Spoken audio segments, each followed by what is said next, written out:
Buddhist ethic လို့ခေါ်တဲ့ဘုရားဘာသာရဲ့ကိုယ်ချင်းတရားကိုဘုရားဘာသာဝင်တိုင်းဟာသိရှိနားလည်ထားဖို့လိုအပ်တယ်ပေါ့နော် ethic ဆိုတာ moral principle လို့ဆိုတဲ့အတိုင်းပဲကိုယ်ချင်းတရားနဲ့ပတ်သက်တဲ့စီမင်းစည်းကမ်းတွေပဲဖြစ်တယ်ဘာသာတိုင်းမှာ ethic ဆိုတာရှိကြတယ်လူမျိုးတိုင်းမှာလည်းပဲ ethic ဆိုတာရှိတယ်သို့တော့အခြေခံချင်းမတူညီတာတွေရှိတယ်ပေါ့အဲ့တော့ဗုဒ္ဓဘာသာဝင်တွေအနေနဲ့ကတော့ Buddhist ethic ရဲ့အခြေခံတွေကဘာတွေလဲသိတယ်ပေါ့နော်ဒါကိုအားလုံးကျောင်းသူကျောင်းသားတွေသိစေချင် Buddhist ethic ဆိုတာကိုကျင့်တရားနဲ့ပတ်သက်ပြီးတော့ဘုရားဘာသာကဘာကိုအခြေခံတာလဲဆိုတာသိဖို့လိုတယ်ပေါ့တခြားဘာသာဝင်တွေရဲ့ ethic ဆိုတာနဲ့အခြေခံခြင်းတူသလားညာတော့ဖြင့် ethic ဆိုတဲ့ moral principle မှာတော့တူကြတာများပါတယ်လူဘဝလူတော်လူကောင်းလို့ခေါ်ခံရမယ်လူယဉ်ကျေးမှုအတိုင်းဝိုင်းမှာရှိတဲ့ရှိလိုက်တာလေethic လို့ပြောတာအလုံးလုံးတဲ့နေရာမှာတော့မှပဲ business ethics ဆိုပြီးတော့ရှိရတယ်နော်မြန်မာလူမျိုးတွေပြောကြတဲ့ဂတိသစ္စာဆိုအယောင်းဝယ်လုပ်တဲ့အခါမှာလည်းပဲယုံကြည်စိတ်ချရတဲ့ကိုချင်းတရားမပြတ်ပြားတဲ့ဟာမျိုးအမှန်တမ်းအရေးကြီးတယ်ဥပမာမဲ့တနိုင်ငံနဲ့တနိုင်ငံအယောင်းဝယ်လုပ်တဲ့အခါမှာပစ္စည်းကိုအသေးစိတ်ဝယ်တဲ့လူကလာကြည့်စရာဘယ်လိုပဲနဲ့မိမိပြောတဲ့အတိုင်းတစ်ဖက်သူရဲ့လက်ထဲကိုရောက်အောင်ကိုချင်းတရားမပြတ်ပို့ပေးဖို့ဆိုတာဒါတွေကလည်းအသက်လို့ခေါ်တာပေါ့နော်ယုံကြည်စိတ်ချရတယ်လောကကြီးမှာယုံကြည်စိတ်ချရမှုပြတ်ပြားသွားတယ်ဆိုတာကိုချင်းတရားပြတ်ပြားသွားတာလေဘယ်ကိစ္စမှမဆိုဒီကိုချင်းတရားဆိုတာသိအရေးကြီးတယ်ဆိုတာကိုတော့တတိထားဖို့လိုတယ်ပေါ့အခုလိုတက္ကသိုလ်တစ်ခုမှာစုပေါင်းပညာသင်နေကြတဲ့အချိန်မှာရောဆရာမလည်းဆရာရဲ့ကိုချင်းတရားတပည့်တွေမှလည်းတပည့်တွေရဲ့ကိုချင်းတရားတခြားအချင်းချင်းဆက်ဆံကြတဲ့အခါမှာလည်းပဲကိုချင်းတရားဆိုအဲ့ကိုချင်းတရားဆိုတာအမှန်တမ်းအရေးကြီးတဲ့အရာဖြစ်လို့ဘာသာတိုင်းရဲ့အခြေခံဖြစ်တယ်ကိုချင်းတရားပြပြန်းသွားလို့ရှိရင်လောကမှာလူမှုဆက်ဆံရေးအစပြီးတော့လူတွေရဲ့ human dignity ဆိုရယ်ဂုဏ်သိက္ခာတွေကျဆင်းသွားမှာပဲဖြစ်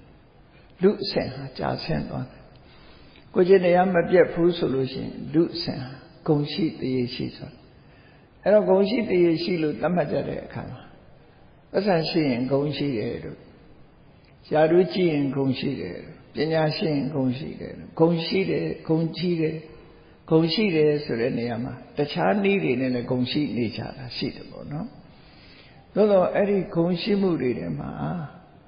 ကိုချင်းတရားနဲ့ဂုဏ်ရှိတာအကောင်းဆုံးပဲလို့သူတို့တွေ့အောင်ဘာကြောင့်လဲဆိုရင်ကျန်တဲ့ဟာတွေကခိုင်မာမှုမရှိဘူးကိုချင်းတရားနဲ့ဂုဏ်ရှိခြင်းဟာအမှန်တမ်းကောင်းတယ်တစ်ချိန်တုန်းကဘုရားဖျားပွင့်တော်မူရာအိန္ဒိယနိုင်ငံမှာဆိုရင်အစမြင့်နဲ့ဆမ်းမြင့်က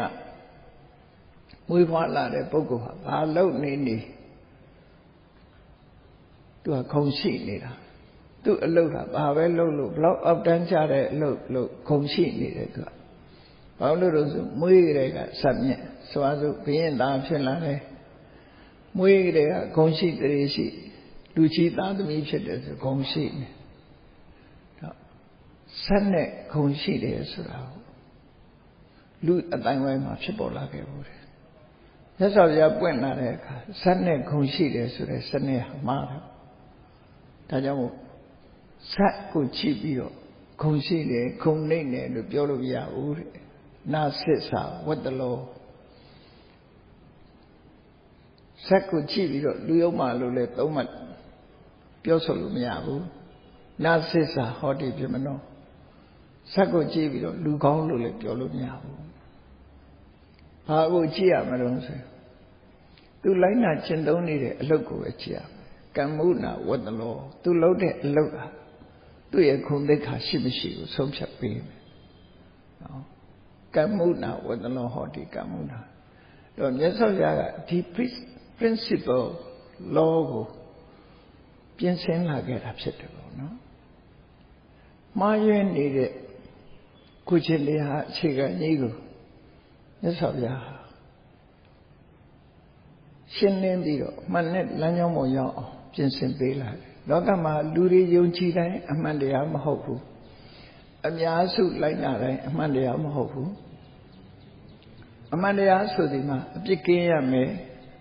ကောင်းကျိုးချမ်းသာကိုဖြစ်စေရမယ်ဒါမှအမှန်တရားလောကလူတွေလူအတိုင်းဝိုင်းမှာလူချိုင်များနေလို့အမှန်တရားလို့ဆုံးဖြတ်ရင်မှားတော့မှာဖြစ်တယ်ဒါကြောင့်မြတ်စွာဘုရားလူရဲ့လူရက်ကိုပဲကြည့်ကောင်းတာလို့ရင်ကောင်းတယ်ပြောရမယ်မကောင်းတာလို့ရင်မကောင်းဘူးလို့ပြောရမယ်အလုပ်လူရဲ့ကိုယ်ကျင့်တရားကိုဆုံးဖြတ်တယ်ဒါကြောင့်မို့ဒီကနေ့ခေတ်မှာထူးထူးဆန်းဆန်းမဟုတ်ဘူးဘုရားရဲ့အဆုံးအမတွေထဲမှာလွန်ခဲ့တဲ့နှစ်ပေါင်း2600ကလေးဟောလာခုဒီကနေ့ခေတ်မှာ business ethics ဆိုပြီးတော့နော် business လုပ်တဲ့လူတွေကဘယ်လို ethics ရှိအောင်နောက်ဆုံးမှာတခိုးတမျှတောင် ethics ရှိရနော်မကောင်းတာလှုပ်ရှားတဲ့လူတောင်မှပဲ ethics ရှိတယ်ကွာရှေးခေတ်ကတခိုးတမျှတွေဟာအဝတ်အထည်နှစ်ခုရှိရင်တစ်ခုပဲယူတယ်သူဒီကျန်တဲ့လူအတွက်ကိုတစ်ခုခြံပေးထားရတယ်အကုန်အပြောင်းမယူဘူးလို့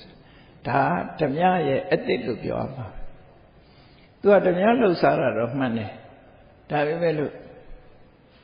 မဟုတ်တာမလို့ပြီးတော့ဓမြတိုက်တယ်ဆိုတာပစ္စည်းလိုချင်လို့တိုက်တယ်လူကိုဒုက္ခမပေးရဘူး